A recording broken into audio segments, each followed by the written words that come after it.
हम इतने ताकतवर हैं कि हमें मौत नहीं आती। एक ऐसी कौम जो पहाड़ों को तराश कर अजीम शहर बनाती थी, जो कहती थी हम सबसे ताकतवर हैं, हमें कोई नहीं हिला सकता। मगर जब अल्लाह का हुक्म आया, उनके अजीम शहर जमीन के नीचे दब गए और उनकी ताकत सिर्फ किस्सा बन गई। हजरत नूह अलैहिस्सलाम के बाद एक और कौम पैदा हुई। ये कौम यमन और ओमान के दरमियान अखाफ के इलाके में आबाद थी। इनके शहर का नाम था इराम ज़ातिल इमाद, यानी सतूनों वाला शहर, जो गोया आसमान से बात करता था।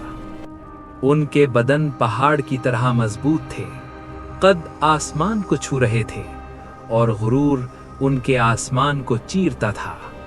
ये कहते थे हम जमीन के वारिस हैं, हम हमेशा रहेंगे।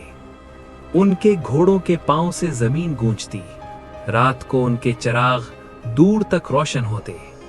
ये शहर गोया जमीन पर ताज था और इसकी ताकत का गुरूर हर जगह महसूस होता था। उनके बच्चे छोटे ही पत्थर उठाकर अपनी ताकत दिखाते। बूढ़े फख्र से कहते हमारे बच्चे भी पहाड़ झुकाने वाले हैं। वो समझते थे कि हवा उनकी गुलाम है, और जब वादी के दरमियान खड़े होकर हाथ फैलाते, कहते देखो हवा हमारी तरफ है, ये सिर्फ हमारे दुश्मनों को मारेगी। फिर अल्लाह ने एक नबी भेजा, हजरत हूद अलैहिस्सलाम, जो आजिज मगर सच्चाई के अलम बरदार थे। उन्होंने कहा, ए कौम, सिर्फ अल्लाह की इबादत करो और जुल्म व फसाद छोड़ो।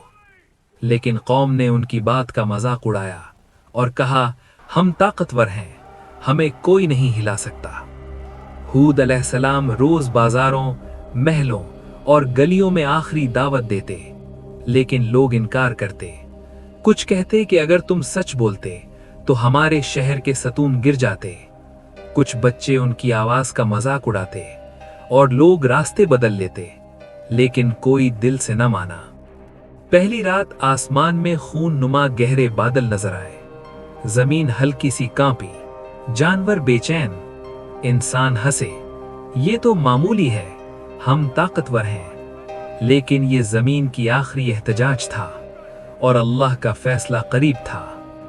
पहला साल कोई बारिश न हुई, नदी नाले खुश्क, जानवर मरने लगे। दूसरा साल पीने की कमी ने लोगों की जबानें खुश्क कर दी। तीसरा साल गुरूर, फख्र, आवाज सब खत्म। हर तरफ सिर्फ खौफ और मौत का मंजर। फिर 3 बादल आए, एक सुर्ख, एक सफेद और एक स्याह। फरिश्ते ने कहा उनमें से एक का इंतखाब करो।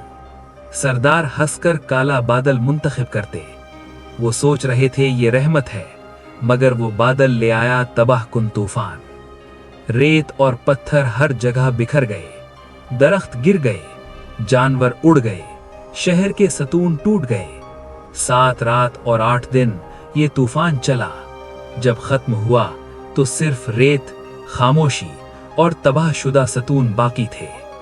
अल्लाह ने सिर्फ उन लोगों को बचाया जो ईमान लाए, और वो पनाह ले गए पहाड़ों की एक वादी में।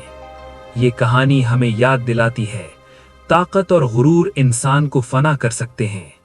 अल्लाह की इताअत ही असल ताकत है, और जो नाफरमानी करते हैं उनका अंजाम हमेशा तबाही है। अगर आप चैनल पर नए हैं तो वीडियो को लाइक करें, चैनल को सब्सक्राइब करें और कमेंट्स में अपनी राय जरूर दें। शुक्रिया।